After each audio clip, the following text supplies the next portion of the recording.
أعوذ بالله من الشيطان الرجيم بسم الله الرحمن الرحيم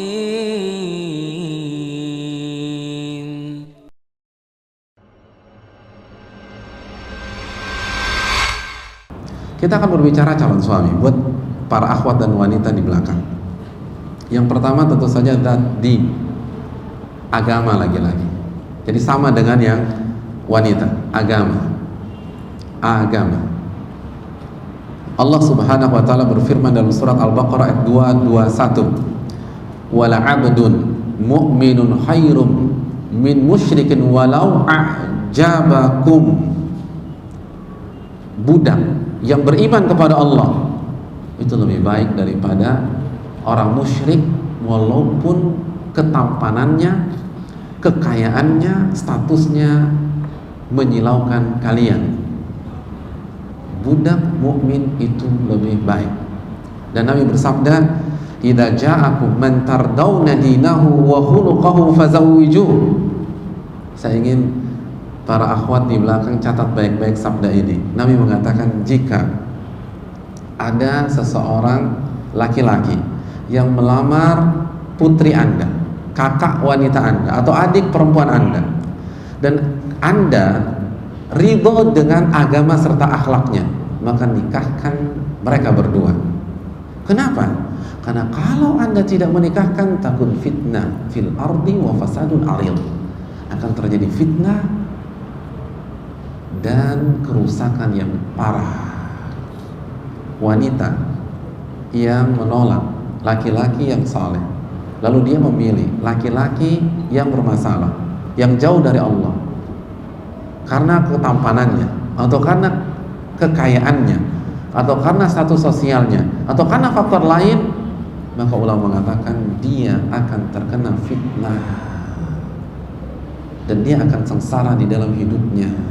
Karena ini sabda Nabi, jika Anda tidak nikahkan dengan tipikal yang seperti itu, takun fitnah dan fasadun arid, akan terjadi fitnah, akan terjadi masalah dan kerusakan yang sangat amat parah. Namun hadirin sekalian, bukan berarti, hadis ini bukan berarti siapapun yang datang maju ke kita, kan kita ini perempuan nih, siapapun yang datang dan maju ke kita, yang penting agamanya bagus, akhlaknya bagus, langsung kita terima walaupun kita tidak suka. Tidak demikian juga. Karena makna hadis ini adalah barang siapa yang menolak laki-laki karena agama, dan atau dia tidak memprioritaskan agama, dia tidak menomorsatukan agama dan akhlak, maka dia akan terkena fitnah. Adapun seseorang yang menolak laki-laki soleh karena dia nggak suka parasnya, nggak ada masalah, nanti kita jelaskan. Atau dia nggak suka gayanya, nggak ada masalah. Tapi yang tidak boleh, kita menolak laki-laki karena masalah agama, atau kita suka dengan agama tapi karena ini lebih keren, ini lebih kaya, dia anak tunggal, pewaris tahta satu-satunya, akhirnya kita pilih dia daripada yang baik agamanya, maka siap-siap terkena masalah keluarga, kata Nabi SAW. Tiap-tiap mendapatkan badai dalam rumah tangganya.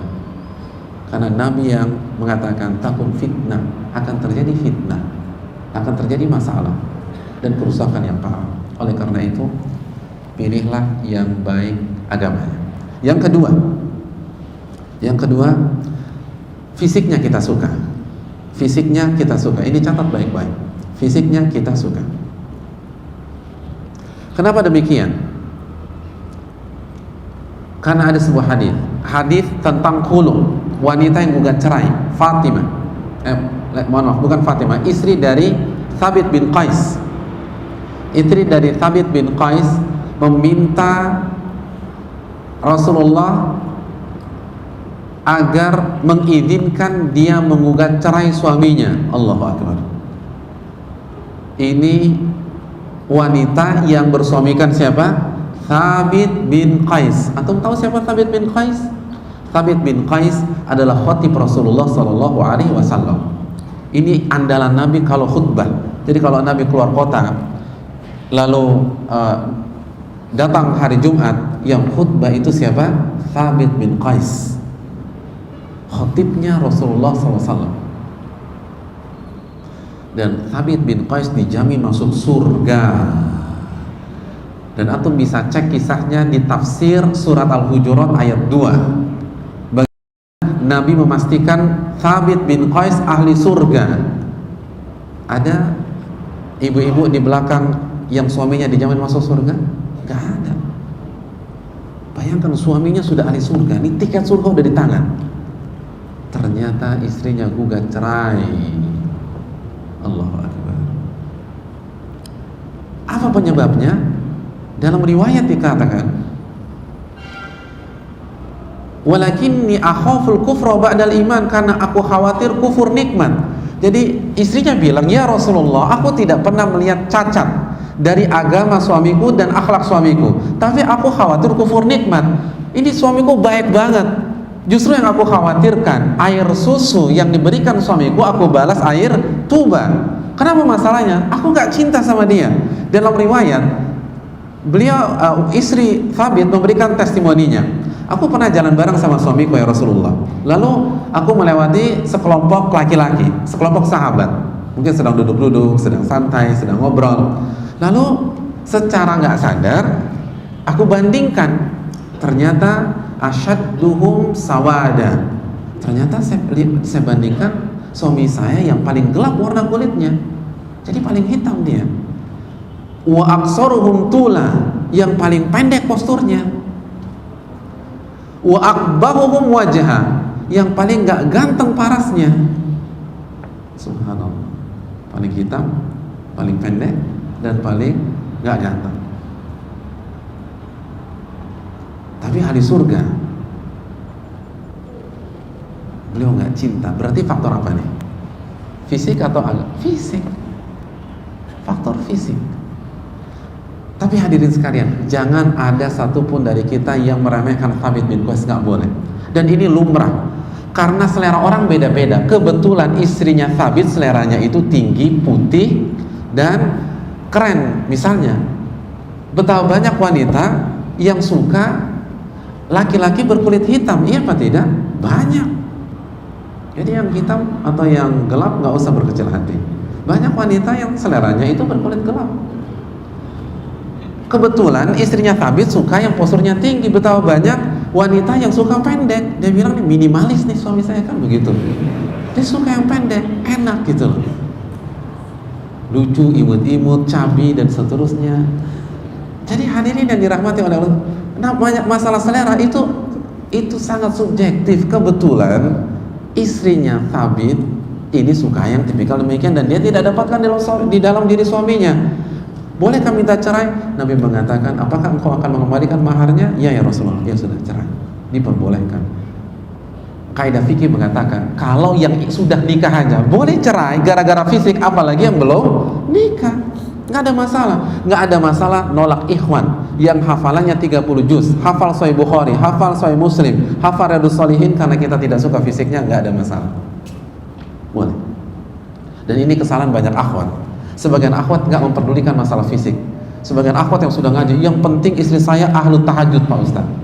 Yang penting suami saya ahlu tahajud. Yang penting suami saya hafalan 30 juz. Ini keliru. Dan ada banyak akhwat seperti itu. Akhirnya pernikahannya tidak bahagia, karena dia menolak fitrahnya sendiri. Fitrah wanita itu suka dengan fisik laki-laki, nggak bisa dibantah. Dan ada kejadian demikian. Ustaz, mohon maaf saya mau menikah. Siapa laki-laki tersebut? Masya Allah Ustaz, hafalannya 30 juz, pintar bahasa Arab, kumulat fakultas syariah, hafalan hadisnya bagus. Saya bertanya, anti sudah lihat laki-lakinya? Belum Pak Ustaz. Loh, kok mau nikahnya? Yang penting kan hafalannya Pak Ustaz. Ini keliru. Ini salah. Yang penting pengajiannya Ustaz. Yang penting udah jenggotan Pak Ustaz. Ini salah. Kan Anda mau mencari suami, bukan mencari imam masjid. Kalau mencari imam masjid, yang penting hafalannya, nggak perlu fisiknya. Tapi Anda mencari suami, nggak mungkin faktor fisik nggak dipertimbangkan, itu nggak mungkin. Ini istri Thabit bin Qais. suaminya sahabat, suaminya khatib Nabi, suaminya ahlu surga, gak cinta. Ini yang harus kita camkan. Itu yang kedua. Pertimbangan masalah fisik ini penting. Yang ketiga,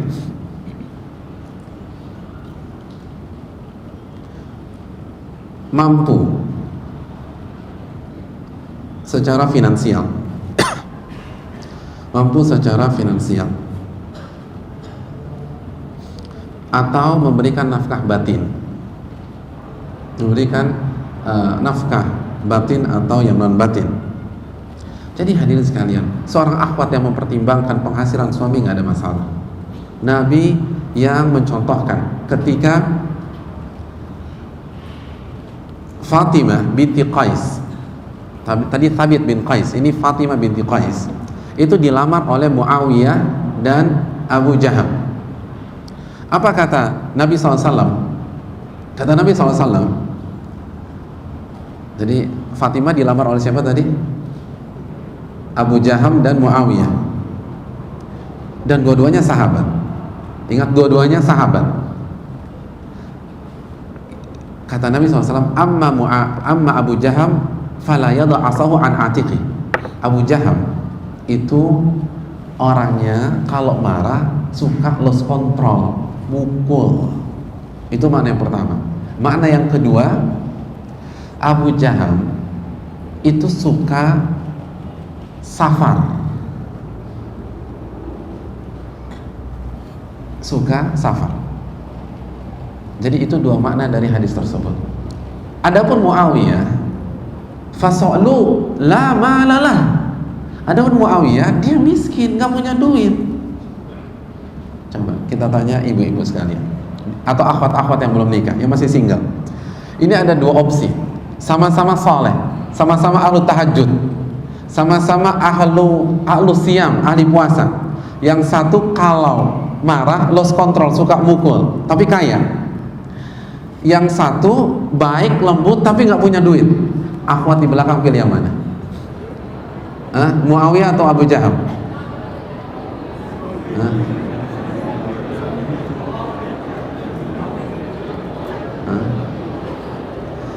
Yang punya suami nggak boleh jawab loh. Ini yang bagian single aja semuanya Muawiyah. Hati-hati loh kan. Nabi mengatakan inkihi Usamah, bukan Muawiyah, bukan Abu Jaham, Usamah. Karena Usamah mampu secara finansial, tidak suka mukul, dan tidak sering bepergian. Jadi tidak Muawiyah, tidak Abu Jaham. Dari sini keluar hukum masalah finansial dipertimbangkan. Kenapa? Karena suami kita jadi pemimpin, dia harus punya kemampuan untuk membiayai kita. Dan ini penting loh hadirin sekalian, khususnya antum ikhwatal iman, para laki-laki yang akan memimpin. Allah berfirman dalam surat An-Nisa ayat 34, Ar-rijalu qawwamuna 'alan nisa. Laki-laki itu pemimpin bagi wanita. Bima faddalallahu ba'dahum 'ala ba'd. Karena dua faktor. Faktor yang pertama karena sifat-sifat laki-laki lebih cocok menjadi pemimpin. Yang kedua karena nafkah, bima anfaqu min amwalihim. Karena nafkah. Artinya apa? Ulama tafsir menjelaskan, apabila seorang laki-laki tidak memberikan nafkah kepada istrinya, maka secara otomatis kepemimpinannya pudar di mata istrinya tersebut. Karena itu firman Allah. Nanti kita akan bahas. Tapi intinya bahwa mempertimbangkan masalah finansial itu penting, asal jangan diprioritaskan menjadi prioritas nomor satu. Yang pertama jelas agama. Masalah kenyamanan finansial itu sebagai penyempurna. Yang berikutnya, punya jiwa pemimpin. Ini penting. Dalilnya adalah surat An-Nisa ayat 34. Ar-rijalu qawwamuna 'alan nisa. Laki-laki adalah pemimpin bagi wanita. Punya jiwa pemimpin. Dan kita bisa lihat kepemimpinan itu dari dua faktor dalam ayat di atas. Yang pertama memang dia punya jiwa kepemimpinan, orangnya tegas, orangnya punya prinsip, orangnya nggak apa kata atasannya, misalnya kalau dia menjadi pegawai, dia punya prinsip ya, tidak.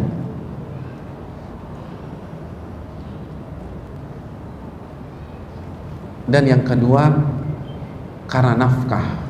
Wa bima anfaqu min amwalihim, karena nafkah. Jadi lihat, dia pengangguran atau tidak. Kalau pengangguran sebaiknya jangan. Karena kalau dia pengangguran, bagaimana dia menjadi pemimpin?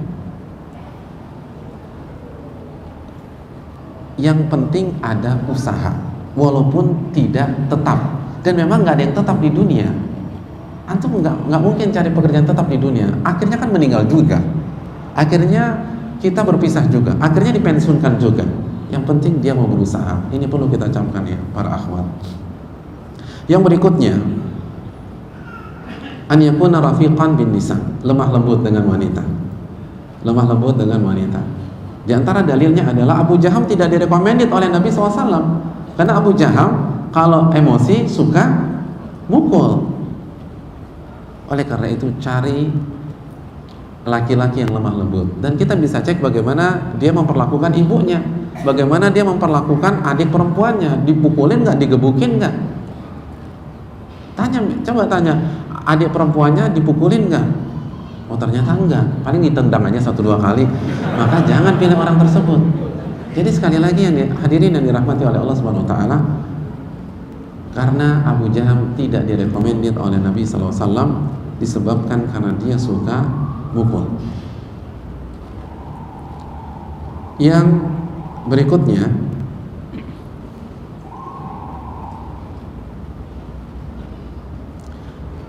punya waktu yang cukup untuk istri dan anak-anak. Sebagaimana hadis Abu Jaham tadi. Makna yang kedua dari kata Nabi apa? Abu Jaham suka safar. Hadirin, bagaimana seorang laki-laki bisa membangun rumah tangganya kalau dia tidak pernah ada di rumah? Kalau dia dinas keluar kota terus, kalau dia ditugaskan selama 3 bulan, pulang tugaskan lagi, pulang tugaskan lagi, bagaimana dia bisa mendidik istrinya? Bagaimana dia punya waktu untuk anak-anaknya? Nggak mungkin. Jadi pilihlah seorang suami yang punya waktu untuk kita dan anak-anak kita. Itulah beberapa kriteria yang hendaknya kita pertimbangkan di antara kriteria yang lain. Kesimpulannya mencari pasangan yang sesuai di dalam Islam, secara garis besar ada 2 kriterianya. Kriteria yang pertama, agamanya baik, bagus, akhlaknya mulia. Dan yang kedua, irtiyahun nafas, kata para ulama fikih, kita suka dan kita cocok secara pribadi. Kita suka dan kita cocok secara pribadi. Itulah yang masuk fisiknya, kekayaannya, karakternya. Camkan baik-baik. Kalau ingin mencari suami atau istri, kriterianya, kalau kita bingung ngafalin yang poin-poin di atas, dan poin-poin di atas belum semuanya ya, itu baru beberapa poin-poin penting. Nah, semuanya dirangkum dengan 2 kriteria. Ulama fikih mengatakan, kalau Anda ingin bahagia dalam rumah tangga Anda, maka kriterianya 2. Yang pertama, agamanya baik, dan yang kedua, irtiyahun nafas, kita suka dengan dia secara pribadi. Adapun satu hilang, maka kita tidak akan bahagia di dalam kehidupan kita. Dan jangan salahkan Allah, karena itu sebabnya dikarenakan oleh kita. A'udzu billahi minasy syaithanir rajim. Bismillahirrahmanirrahim.